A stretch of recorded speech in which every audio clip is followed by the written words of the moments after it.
শয়তানের শয়তানি এমন পর্যায়ে গিয়ে পৌঁছাইছে, কয়েকদিন আগে হাসিনার বিরুদ্ধে আন্দোলন করা লাগছে, হাসিনা ভারতের গোলামি করছে, আর যত ইচ্ছা ইসলাম বিরোধী আইন, ইসলাম বিরোধী নীতিমালা তৈরি করছে।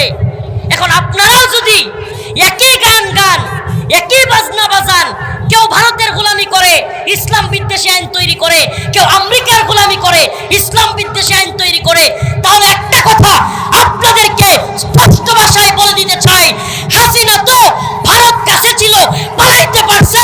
আপনারা এই দেশে ইসলাম বিরোধী আইন করে আমেরিকার যাওয়ার সময় পাবেন না।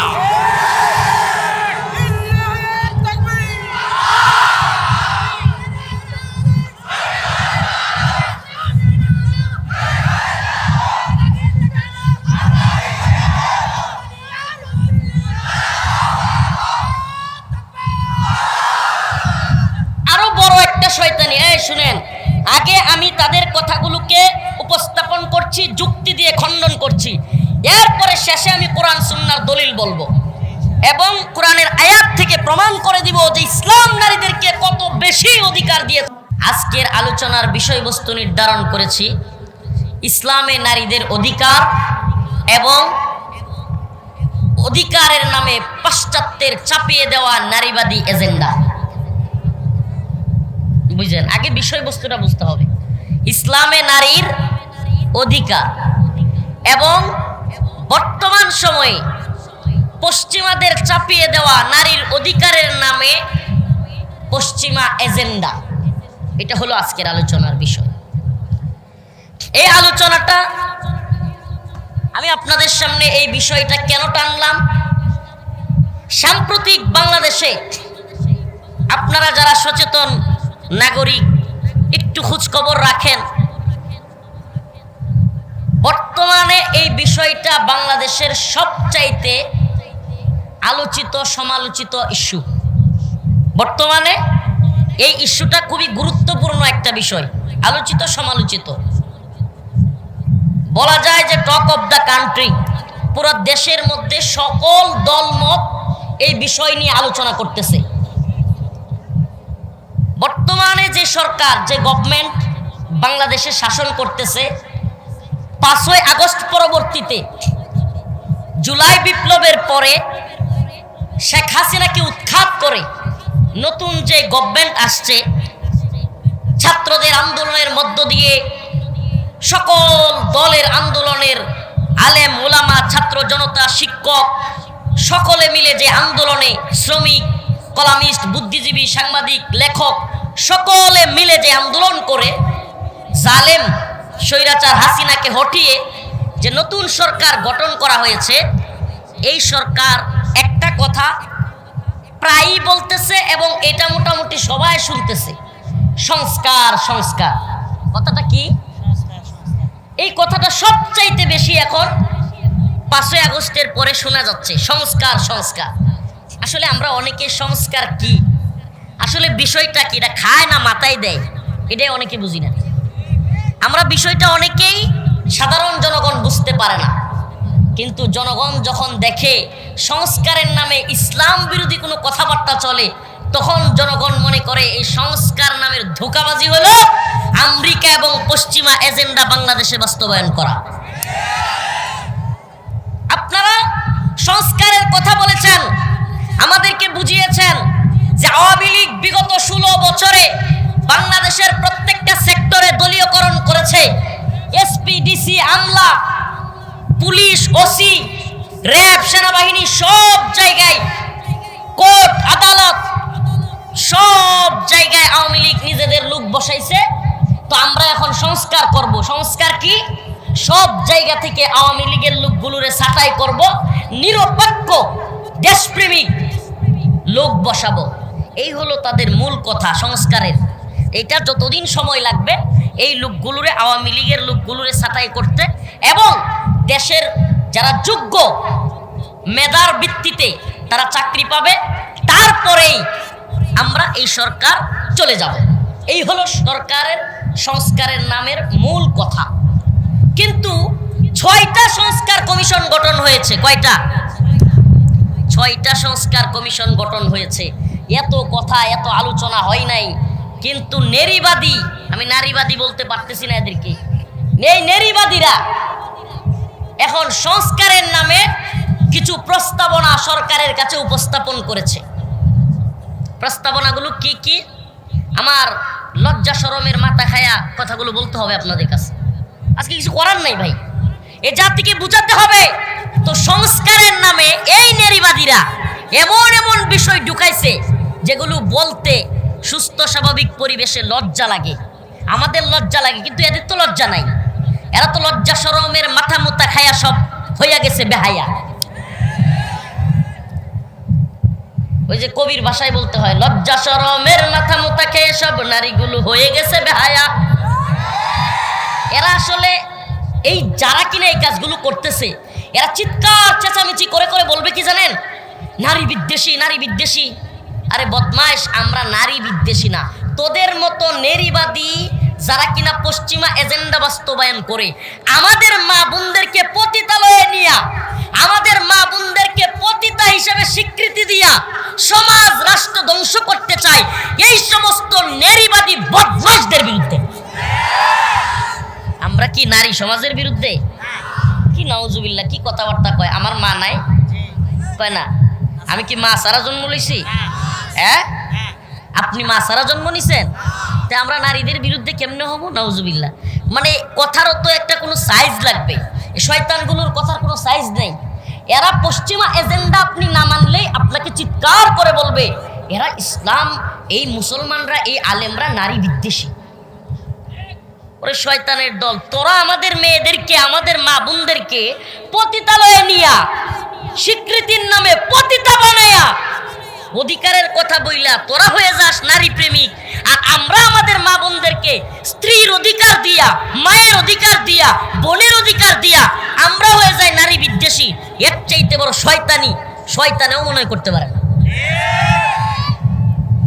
প্রিয় ভাইরা আমার, বন্ধুগণ আমার, আজকে লজ্জা শরমের মাথা মুতা খায়া এই কথাগুলো বলতে হচ্ছে।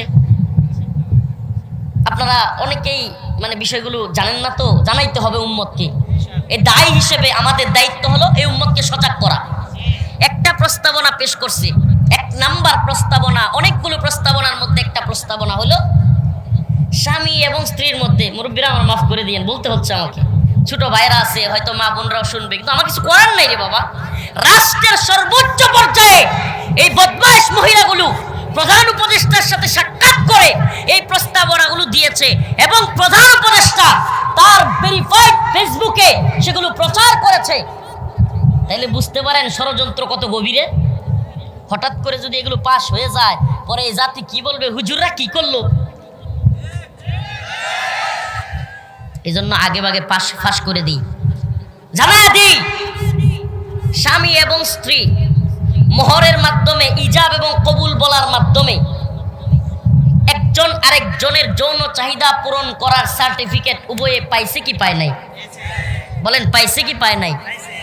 স্বামী এবং স্ত্রী, যেই মেয়েটা যেই ছেলেটা আজকে ইজাব কবুল বলছে, এই ছেলেটা এই মেয়েটা বিয়ে না কইরা সমাজে হাইটা হাইটা ঘুইরা যে কোনো একটা রুমে তালা মারলে বা রুমের ভিতরে দরজা লাগাইলে এলাকাবাসী ওদেরকে কি এরকম ভাবে করতে দিত নাকি পিটাইতো? কিন্তু দেখেন 3টা ইজাব কবুলের দ্বারা সুবহানাল্লাহ বৈধ পন্থায় বাবাও জানে, মাও জানে, স্বামী এবং স্ত্রী হিসেবে তারা ঘরে ঢুকতেছে, থাকতেছে।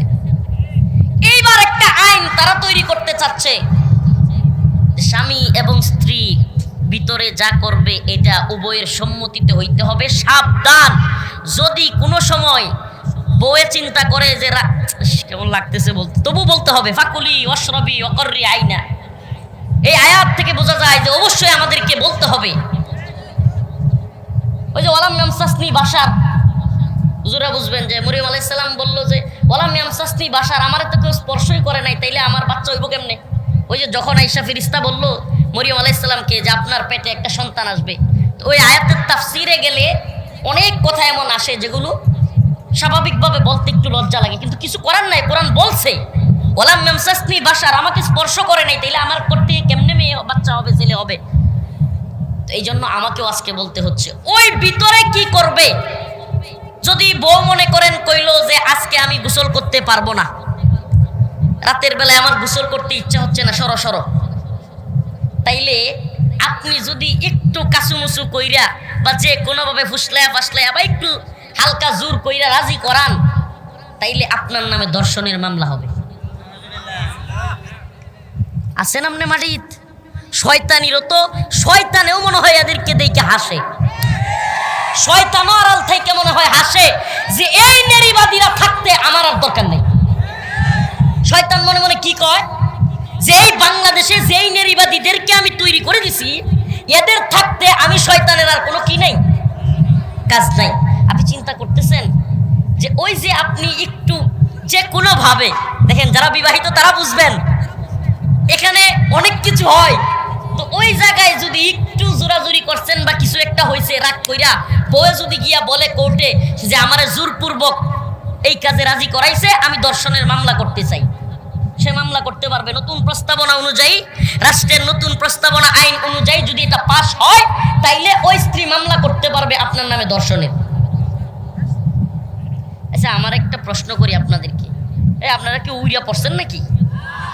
এটা আমি কোনো বানায় কথা বলছি না। অনেকে মনে করতে পারে হুজুরে কোন কি হয়, এটাই সত্য, এটাই সত্য, এবং এটা প্রধান উপদেষ্টার কাছে চলে গেছে।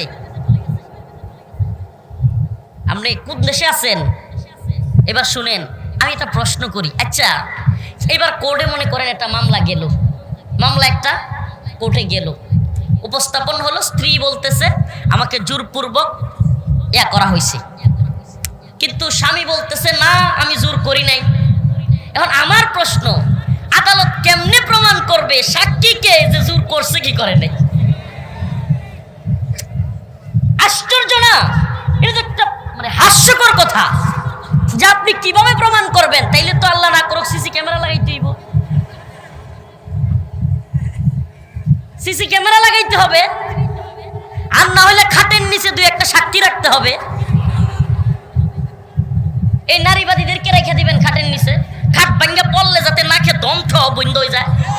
শয়তানের বাচ্চারা, মানে খাট ভেঙে পড়লে যেন এগুলোর একবারে নাক সেপটে গিয়ে আর জীবনে সাক্ষ্য দেওয়ার দরকার নেই। এত শয়তানের দল।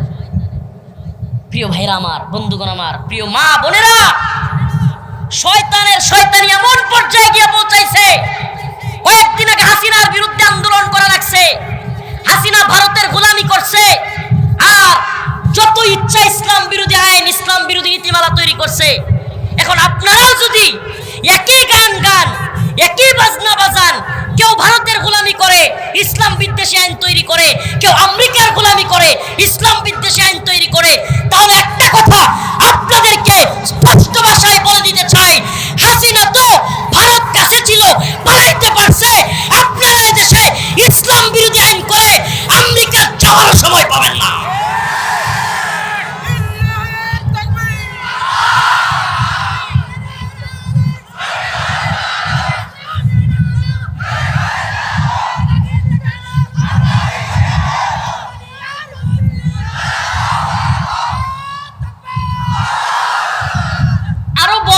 শয়তানি, শুনেন, আগে আমি তাদের কথাগুলোকে উপস্থাপন করছি, যুক্তি দিয়ে খণ্ডন করছি, এরপরে শেষে আমি কোরআন সুন্নাহর দলিল বলবো এবং কোরআনের আয়াত থেকে প্রমাণ করে দিব যে ইসলাম নারীদেরকে কত বেশি অধিকার দিয়েছে, এবং যেই জামানায় কোনো অধিকার ছিল না, নারীদেরকে জীবন্ত পুঁতে রাখা হইতো, মাইরা ফেলা হইতো, সেই জামানায় আল্লাহর নবী পৃথিবীতে আসলেন, বললেন কুলু লা ইলাহা ইল্লাল্লাহ তুফলিহুন, তোমরা বলো লা ইলাহা ইল্লাল্লাহ, তোমরা সফল হবে।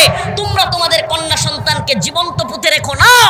যেই রাসূল এত সম্মান দিলেন, যেই রাসূল সাল্লাল্লাহু আলাইহি সাল্লাম বললেন আল জান্নাতু তাহতা আকদামিল উম্মাহাত, মায়ের পায়ের নিচে সন্তানের বেহেশত, এটা কি সম্মান দিলেন নাকি দিলেন না?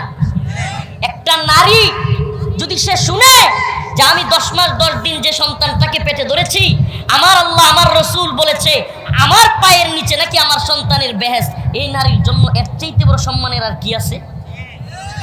আর এদের ভাষায় কি নারীর জন্য সম্মান হইল পতিতালয়ের লাইসেন্স পাওয়া। মানে এদের ভাষায় বোঝা যায় না যে নারীর জন্য সম্মান কোনটা? নাউজুবিল্লাহ। পতিতালয়ে কি নারীরা ইচ্ছা করে যায়? আপনি পতিতালয়ে ওই খারাপ জায়গার যতগুলো নিউজ দেখবেন, প্রায় নিউজে দেখবেন মেয়েরা বলতেছে বিভিন্নভাবে নির্যাতিত হয়ে কিংবা ঢাকায় গেছে চাকরির জন্য, কোনো এক চোরা কারবারি, কোনো এক মানব পাচারকারী তারে ধইরা নিয়া ওই পতিতালয়ে তারে দিয়ে দিছে। বেশিরভাগ গল্পগুলো এমন না? আমার যেই মা বোনেরা অনিচ্ছা সত্ত্বে কষ্ট করে ওই জায়গার ভিতরে পড়ে গেছে, আপনি তাদেরকে স্বীকৃতি দিতে চান? আপনি কোনো দিন গিয়ে জিজ্ঞাসা করেছেন, ও নারী, আপনি যে পতিতা হইছেন, আপনি কি চান আপনার মেয়েটাও পতিতা হোক? জিজ্ঞেস করেছেন গিয়ে? আমি তো মনে করি পৃথিবীর কোনো মা তার মেয়েকে পতিতা বানাতে চাইবে।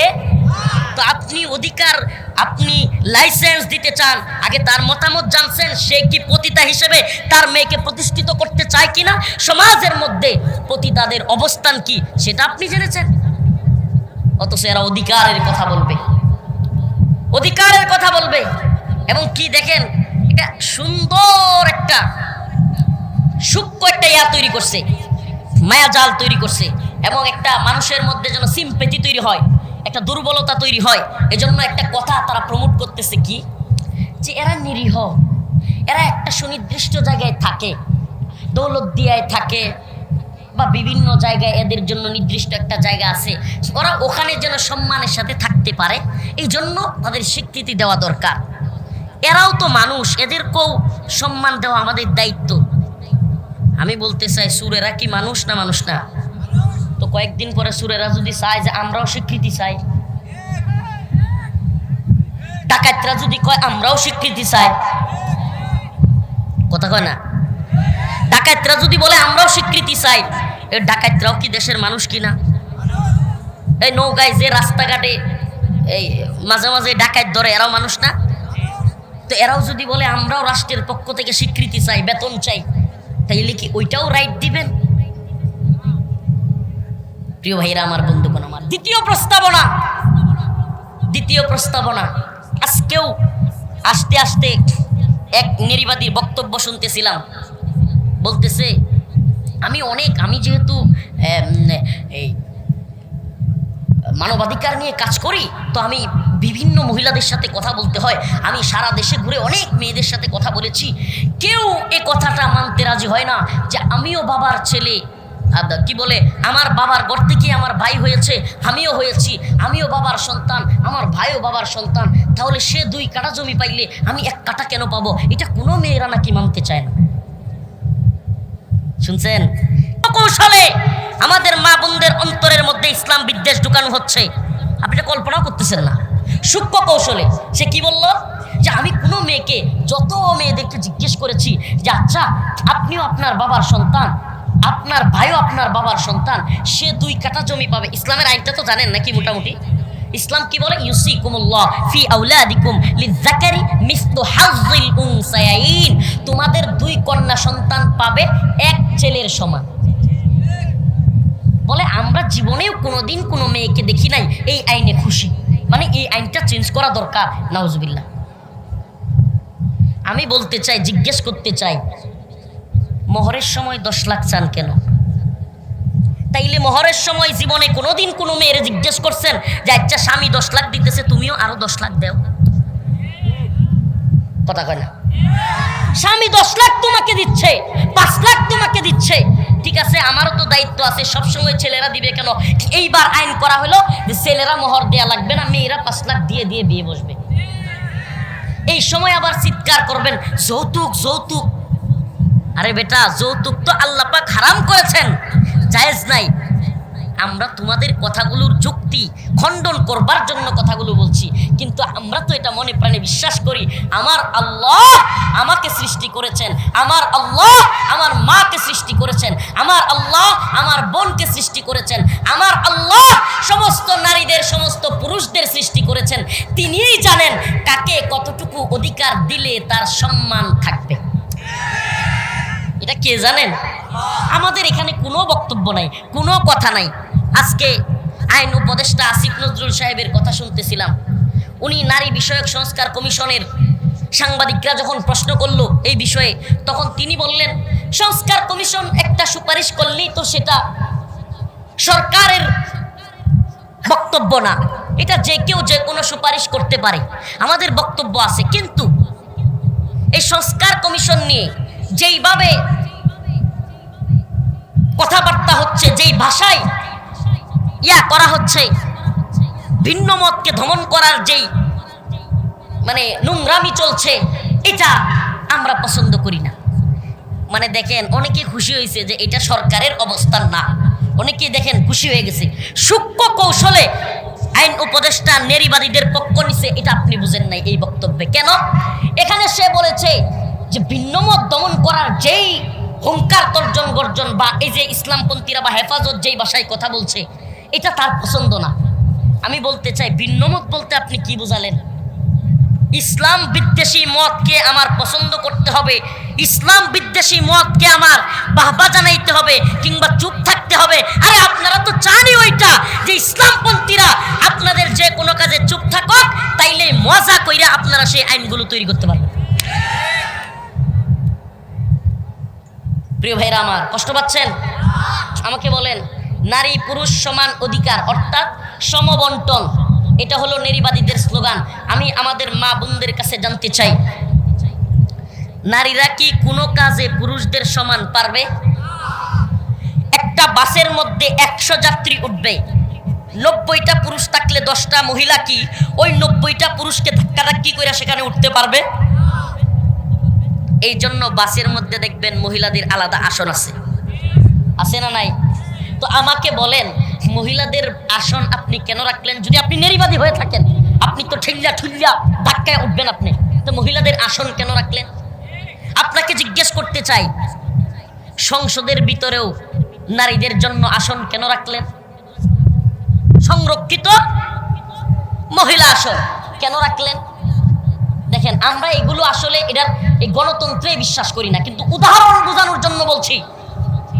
এই সংরক্ষিত আসন রাখলেন, নারীদের জন্য ট্রেনে আলাদা সিট রাখলেন, আসলে এগুলো দরকার। কারণ আল্লাহ পাক নারীদেরকে সৃষ্টি করেছেন নরম এবং কোমলীয়তা দিয়ে।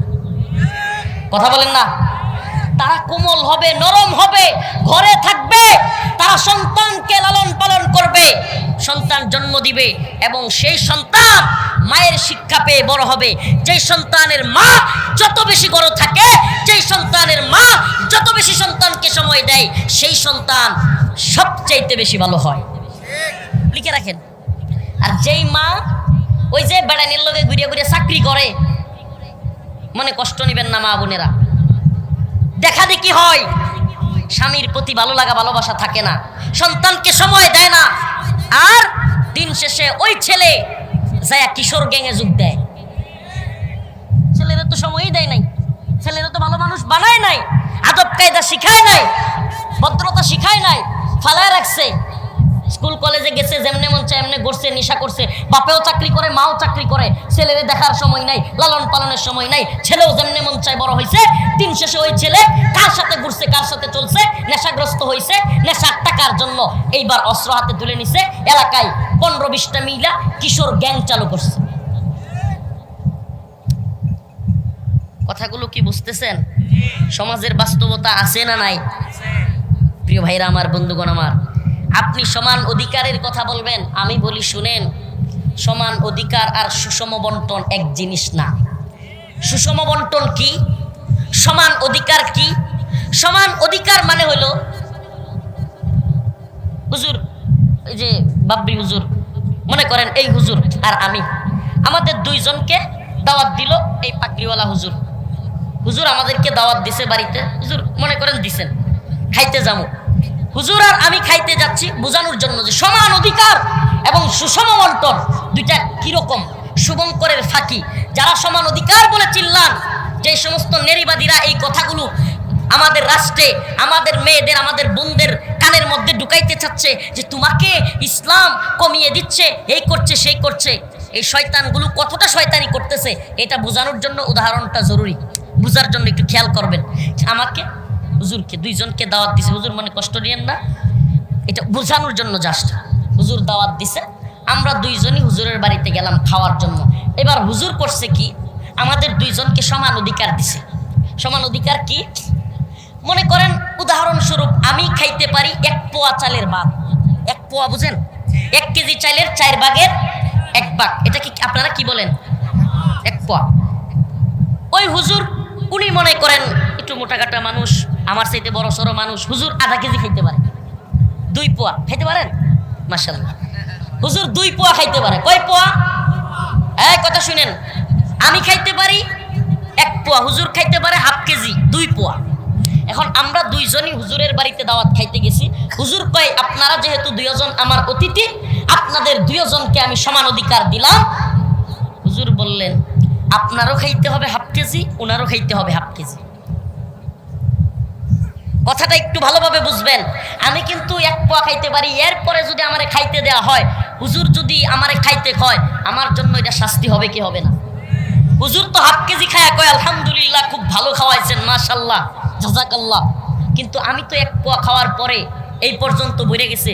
এখন হুজুর মনে করেন আয়েশা বলল আমি সমান অধিকারে বিশ্বাসী, রফিকুল ইসলাম মাদানী সাহেব খাইয়া যাইতে হবে, আজকে ছাড়বো না। এখন আমারে বলেন 1 পোয়া খাইতে যদি আমারে দেয়, এটা আমার জন্য কি রহমত না শাস্তি? এই দাওয়াত আমার জন্য কি ভালো লাগা নাকি শাস্তি হবে? উনি কিন্তু ঠিকই খায়া একবারে পান টান খায়া খিলাল কইরা আরামে ঘুরতেছে, কিন্তু আমার 1 পোয়া খাওয়ার কোনো টেম্পার নাই। খাইতে পারবো আরেকবার 6-7 ঘন্টা পরে, আরেকবার খাবারের সময় আসলে। প্রিয় ভাইরা আমার, তেমনি ভাবে একটু উল্টায় দেন, একটু উল্টায় দেন বিষয়টা। তো হুজুর বলল ঠিক আছে আপনারা 2 জনই আমার মেহমান, আমি নিয়ত করছি সমান অধিকার 2 জনকে দাওয়াত দিয়েছি, আপনিও খাবেন 1 পোয়া, উনিও খাবে 1 পোয়া। এখন আমি কিন্তু 1 পোয়া খায়া আলহামদুলিল্লাহ খুব ভালো হয়েছে রান্না, খুব সুন্দর, জাযাকাল্লাহ। তো উনি কি করবে? পেটের মধ্যে হাত দিবার, কি খাওয়াইলো, পেটটাই বললো না, দাওয়াত দিল আবার এই অল্প খাবার দিলে হয়? বলবে কি বলবে না? কারণ তার তো আরো চাহিদা রয়ে গেছে। আচ্ছা আমাকে বলেন, বাহ্যিকভাবে দেখতে সমান অধিকার, সমান অধিকার, সবাই সমান পাবে, কেউ খাবে তো কেউ খাবে না, তা হবে না, তা হবে না, স্লোগান তো শুনতে খুব ভালোই লাগে। কিন্তু সবাইরে সমান দিলে, সবার সমান দিলে এটা কি সুষম বন্টন হইল কিনা, সুন্দর বন্টন হইল কিনা, এটা তো আপনি বিচার করলেন না। বরংস দাওয়াত দিয়া আমাকে 1 পোয়া খাওয়ানো, হুজুরকে আধা কেজি খাওয়ানোই ছিল সুন্দর বন্টন। ঠিক কি ঠিক না? কথা বলেন ঠিক কি ঠিক না? আমারে বলেন, স্বামী এবং স্ত্রী বিয়ের পরে আল্লাহ পাক স্ত্রীর ভরণ পোষণের দায়িত্ব, সন্তানের ভরণ পোষণের দায়িত্ব, মা বাবার ভরণ পোষণের দায়িত্ব, সব দায়িত্ব আল্লাহ এবং তার রাসূল স্ত্রীর কাঁধে দিছে না? এই কথা কয় না রে, এই পুরুষ মানুষ কিছু বুঝতেছেন না তো? পশ্চিমা এজেন্ডা বাস্তবায়ন হইতেছে এদেশে নারীর।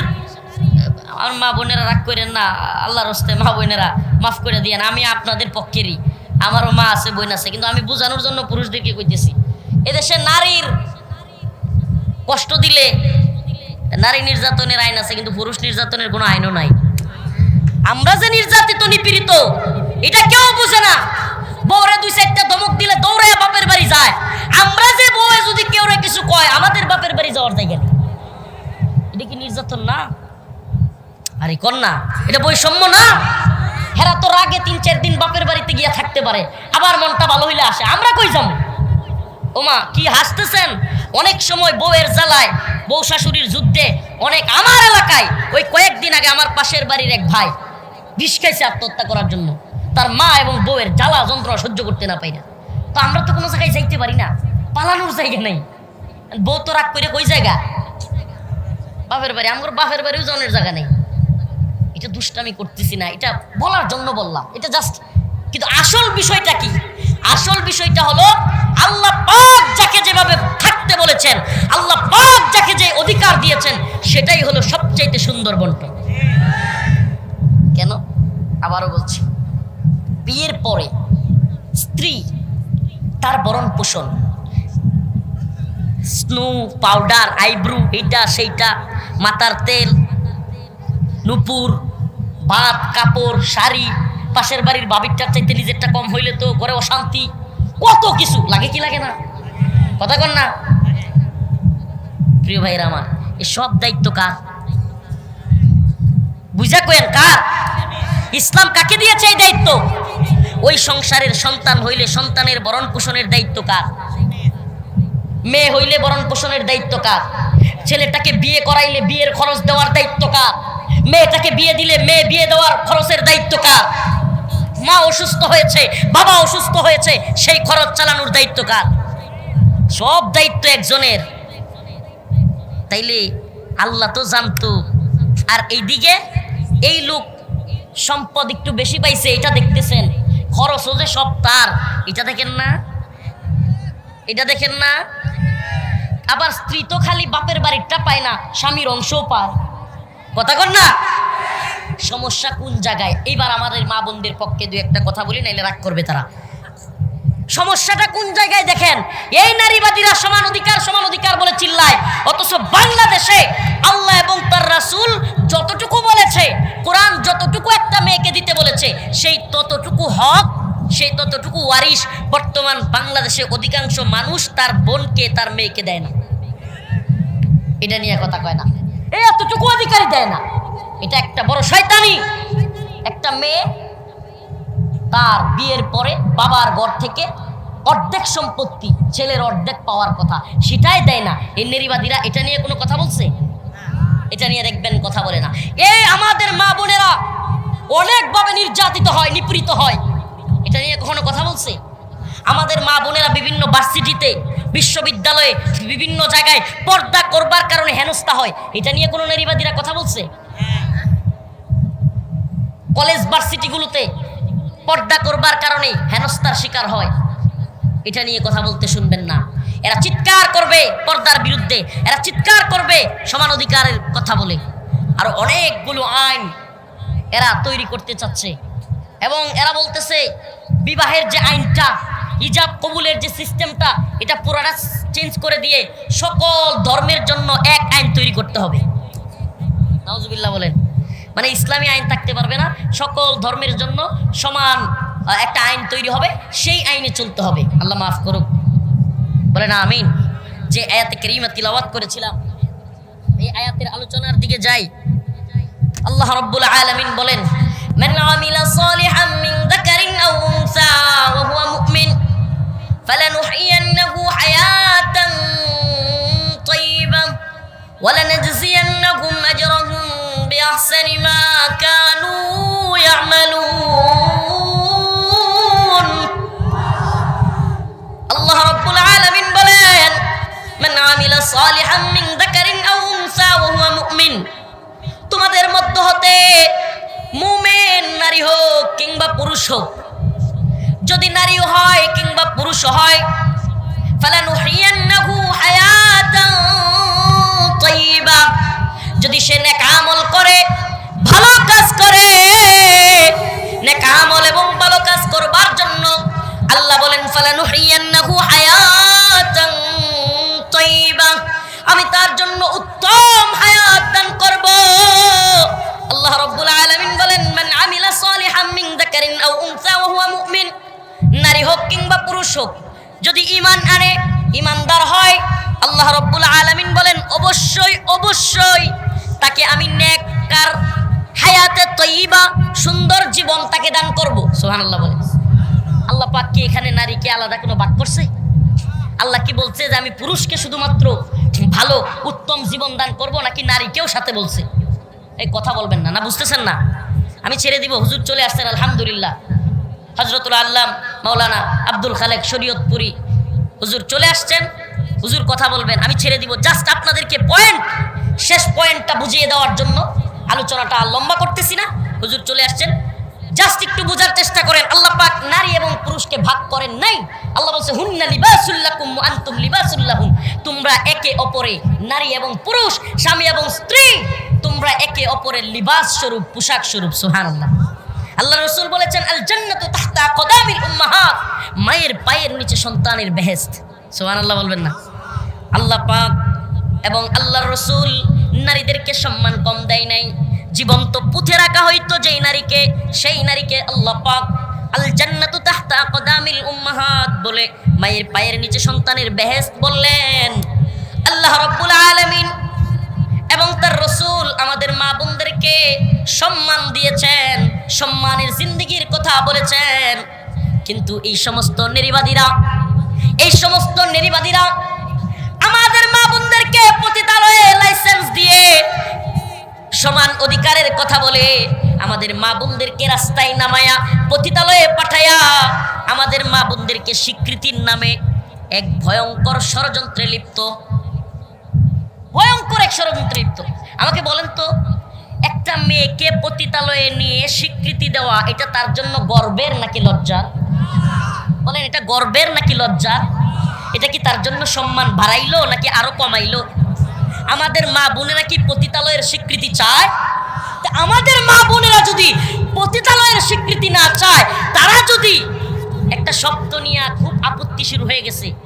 গুগলে সার্চ দিয়া দেখলাম যারা কিনা এই যৌন কাজ করে ব্যবসা করে, এদেরকে দুইটা ভাষায় গুগল বলতেছে তাদেরকে ইউজ করা হয়, একটা পতিতা আরেকটা হলো বেশ্যা।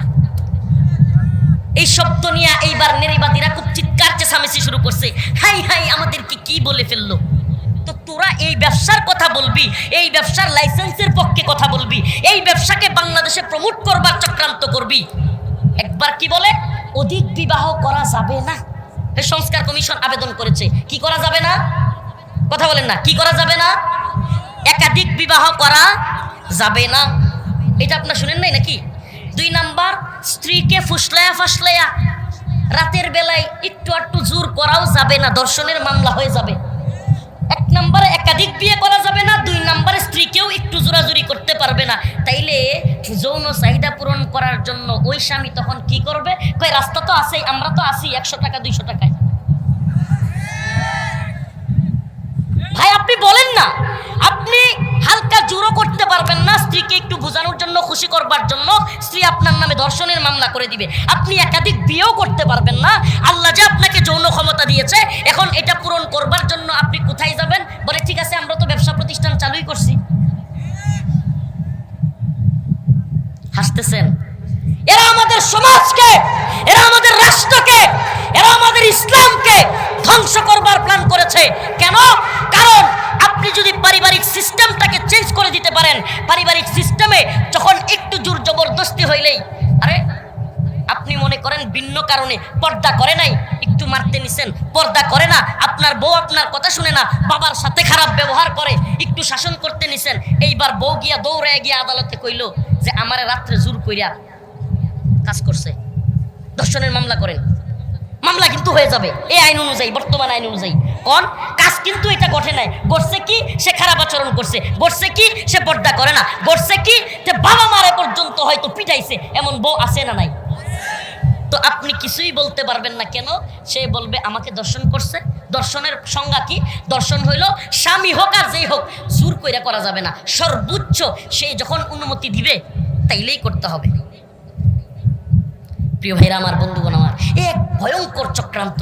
আমরা আগেও বলেছি, আবারও বলছি, আমরা পাকিস্তানের গোলামি মানি নেই, আমরা ইন্ডিয়ার গোলামি মানি নেই। আওয়ামী লীগ এবং হাসিনা ভারতের গোলামি করতে গিয়া বাংলাদেশে ইসলাম বিরোধী আইন প্রণয়ন করতে চেয়েছিল, আমরা দিল্লির গোলামকে দিল্লি পাঠিয়েছি। যদি কেউ আমেরিকার গোলামি করতে চায়, বাংলার জমিনে ইসলাম বিদ্বেষী আইন তৈরি করে চায়, দিল্লির গোলামকে লাঠি দিয়া যেমন বিদায় করেছি, আমেরিকার গোলামকেও আমেরিকায় পাঠানো হবে। বাংলার জমিনে ইসলাম বিদ্বেষী তৎপরতা চলতে দেওয়া হবে না।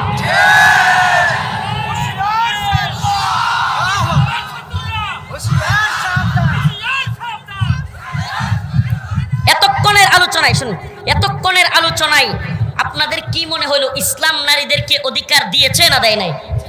নারীবাদীরা কি ইসলামের অধিকারকে ছোট করে ইসলামকে ধ্বংস করতে চায়, নাকি আমাদের মেয়েদেরকে পতিতালয়ে নিয়া পতিতার লাইসেন্স দিয়া সমাজকে ইসলামকে ধ্বংস করতে চায়?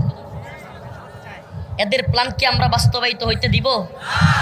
অনেকে অনেক কথা বলেছে, কেউ বলেছে ডিজিটাল বাংলাদেশ, কেউ বলেছে সংস্কার বাংলাদেশ, কেউ বলেছে স্মার্ট বাংলাদেশ, উল্টে গিয়া পইরা গেছে। কিন্তু কোন বাংলাদেশে আমরা দেখা হয়ে গেছে 5ই আগস্টের পরেও ইসলাম বিদ্বেষী যেই শয়তানি চলছে, আরে মুহাম্মদে আরবির উম্মতেরা এখনো জীবিত আছে, আল্লাহর বান্দারা এখনো জীবিত আছে। 5ই মের কথা ভুলে গেছেন আপনারা? 5ই মের কথা ভুলে গেছেন আপনারা? এই যে গতকালকেই তো 5ই মে গেল, আজকে 6ই মে, শাপলার শহীদদেরকে ভুলবেন না। মনে আছে আল্লামা শাহ আহমদ শফি রাহিমাহুল্লাহ, আল্লামা জুনায়েদ বাবুনগরী রাহিমাহুল্লাহ, আল্লামা নূর হোসেন কাসিমি রাহিমাহুল্লাহ, আল্লাহ তাদের কবরকে জান্নাতের বাগান বানায় দিক। কি করেছে? ছিল ইমরানের সরকার এবং লাকি বেগম নামের কিছু নর্তকী আর কিছু ইসলাম বিদ্বেষী নাস্তিক মুরতাদ শাহবাগে গিয়া ইসলাম বিদ্বেষী চিৎকার চেঁচামেচি শুরু করেছিল, আল্লাহর বিরুদ্ধে রাসূলের বিরুদ্ধে কথা বলা শুরু করেছিল। এরা প্রথমে কি বলছিল, মুরব্বীরা তো ভুলা যান নাই, 2013 সালে প্রথমে বলেছিল নতে নিজামি তুই রাজাকার তুই রাজাকার। ওই যে লাকি একটা ছিল না নর্তকী, খালি লাপাইতো সতে সাইদি তুই রাজাকার তুই রাজাকার, নাউজুবিল্লাহ। এদের উদ্দেশ্য কি ছিল, ইসলামকে দেশ থেকে ধ্বংস করে দেওয়া। ইসলামকে ধ্বংস করে দিয়ে শাহবাগে যেই পাইতারা শুরু হয়েছিল, সুবহানাল্লাহ, যখন এদের কেউ কেউ ব্লগার রাজীব আইডির নাম দিয়েছিল থাবা বাবা, 2013 সালে আল্লাহ এবং তার রসুলকে নিয়ে গালাগালি, অভিজিৎ রায়, ফয়সাল আরিফিন দীপন, ওয়াশিকুর রহমান বাবু, একটার পর একটা শাহবাগ থেকে নাস্তিক এবং শাতেম আল্লাহ এবং তার রসুলের বিরুদ্ধে কটূক্তি শুরু করলো। আল্লাহর কিছু বান্দার অন্তরে ঈমানি দাবানল শুরু হয়ে গেল। আল্লামা আহমদ শফি, আল্লামা বাবুনগরী, আল্লামা নূর হোসেন কাসিমি রাহিমাহুল্লাহ এই গোটা বাংলাদেশের উম্মতে মুসলিমাকে ডাক দিলেন, ও উম্মার যুবকেরা, আর বসে থাকা যায় না। শাহবাগে এরা যা শুরু করেছে ইসলাম ধ্বংস করার নীল নকশা, আসো এগুলোকে ধ্বংস করে দিতে হবে। উম্মতে মুসলিমার যুবকেরা লাঠি নিয়া যার যা ছিল বের হয়ে গেছে, শাহবাগ থেকে নেরিবাদীদেরকে লাঠি দিয়া চেয়ার টেয়ার ভাঙ্গা দৌড়াইছে। তো আবেদন হয় 2024-এর 25 আগস্টের পরের এই বাংলাদেশে আবার যদি প্রয়োজন হয়, ইনশাআল্লাহ ইসলাম বিদ্বেষী তৎপরতা চালু হয়, আবারও যদি আমরা ডাক দেই, এই তথাকথিত ডিজিটাল বাংলা, স্মার্ট বাংলা, মোটারেট বাংলা, এগুলো আমাদের দেখা শেষ। এবার হবে কোরআনের বাংলাদেশ। রাজি আছেন তো ইনশাআল্লাহ?